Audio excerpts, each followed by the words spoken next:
Yeah.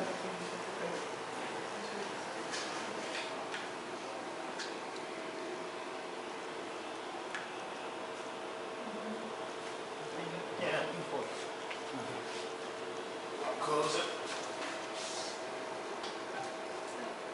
Okay. Empty the system. Red is bad. Okay. You notice how the audio is different on that one particular one. The pipeline goes back to 57. 54, 55. Rotor cylinder is back to the closed position. It's good. We won't bother doing it for nitrous oxide. Well, I have a question about the nitrous. Each time I go to check that one, unlike the oxygen, I can't flush it out of the system. I've tried a few times trying to manipulate the concentrations here, but I can never get that number down back to where it was. Okay. Like now it's still at 747, right? Watch this. Sorry. So, supposedly, you can't do this.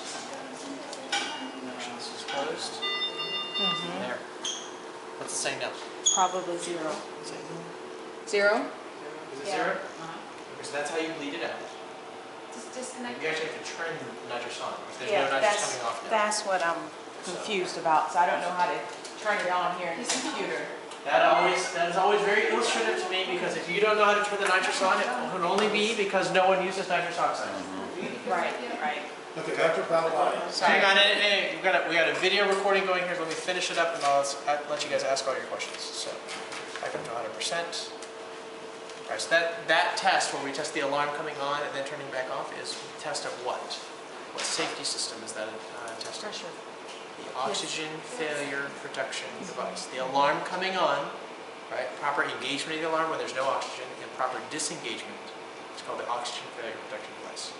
What was the other one that we learned about in class with the anesthesia machine? It's called the hypoxic guard, the fail-safe. Right, so if I were to just unplug something and the pressure dwindled down after about 12 psi, it would probably have an alarm. And then, because we did it so quickly, they were nearly simultaneous before the oxygen failure protection device engaged. The other thing that, from a hypoxic guard standpoint, of which there are several, when we talk about the proportioning device, is there a proportioning device on this? 66% and 33%. Is there a ratio proportioning device? Isn't it? Well, that's just a button. No, I mean, yeah. There's no mechanical, but there's a. So electronically, it guides it will do whatever it needs to do to the flow meters until it cannot achieve that dialed-in concentration. What you dial in here is merely the set percentage of FiO2 mixed with some other gas, either air or nitrous oxide. And if it cannot do it within constraints, it'll give you a warning. But otherwise, there's no direct chain or ball going back and forth between the two totes, between each one of them. So now, I'm confused at how you change it within that first area there. Say you just want to use nitrous oxide Instead of versus air. right, so you have to go to gas setup, right? Yeah. And you go down to air. Okay. If I push in, it selects air. Okay. Right? From that point forward, I mean, anything you change only regulates it with air. I want to go back to nitrous. Go down to nitrous, enter it in. See? And you hear a little click each time we do that, so that's how it's switching from air over to nitrous and back. So in order to breathe the system of nitrous, do I need to turn it all the way up to 4 liters, 5 liters. turn the 10. oxygen all the way to down to Yeah, what? to 30%. To 30, and then turn the flows up to 8.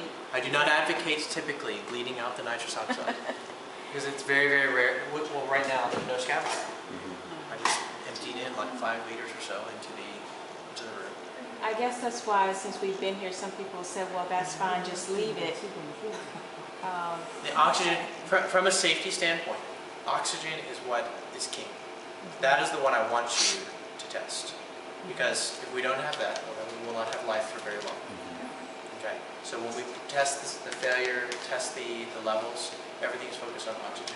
I just care that you know that you have a backup, that you at least crack that thing open. It says 750, because if it says anything less than 750, you know you're on your last legs of nitrous anyways in that, and you're going to be replacing it. It's inconsequential what the number is, as long as it's 750 on the tank, right? So So now that's basically a complete check. I mean, all the other stuff, you know, when we look through here, if there was a leak in the carbon dioxide absorber here, then it would have illustrated it so far. If there was a reverse leak through the scavenging system here in the back on that clear bag, this is where the scavenger is, we would have seen it. A little note here about how you change the CO2 absorber. These Stein-based carbon dioxide absorbers, still 48 mesh size granules. The expired gases come in through the top, they come down, and they travel out through these out channels, back up. Okay? So typically what happens though is that you'll get tracking. So this is the side you face, and this is the side way back in the machine. This will look clear, but all of this stuff from here back will be purple. But when you look at it and you just kind of peer down, if you don't come to the side to look at that, you won't be able to tell. And what you'll notice is that the end-tidal CO2 and the inspired CO2 will begin to rise. You know, and if it's 2 or 3, that's not that big of a deal. But once it starts getting to 5, 6, it's like interest on a compound loan on a credit card you can't afford. It's just going to continue to just roll down the mountain. Your expired CO2 will continue to rise. It will not be able to keep up. You have to replace it at that point. And you're like, oh, it's white. It should be good to go. But when in reality, they start to, all of that is going to be part of Isn't it. it kind of core down the middle too? It can, that's called tracking or channeling. It doesn't happen so much with this. The old big, you know, soda lime absorbers that used to have that would happen. That's also why they moved to the 4 to 8 size mesh instead of the smaller mesh. They used to use like 2 to 4. What they would find, it follows the path of least resistance, but then it doesn't move granules out of the way. So it just uses the same sides of these granules all the way until it looks white on one side, but it's really purple on the inside. So when do you suggest changing that? When you see an increase in CO2? I mean, if half of this looks purple, then I would change it. Sometimes, though, if it's been a long time, the litmus will reset, so it'll look white. And then you begin doing your case, and all of a sudden you look down and most of it's purple. You just need to know to change it. And there's a trivia question. What if there's no more soda lime? You can rinse it with You're hot not water. rinsing anything. If the soda lime is exhausted, and you got no more, what do you do?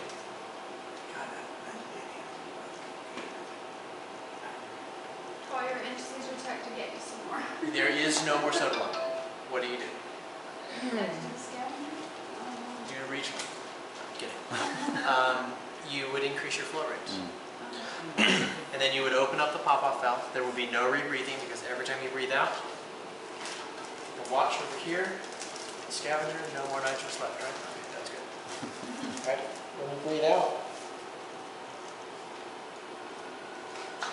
Yeah, it goes right across the screen.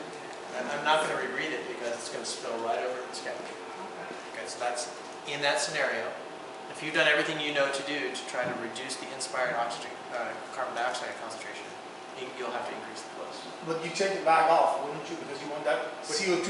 Which bag? The The green bag? no.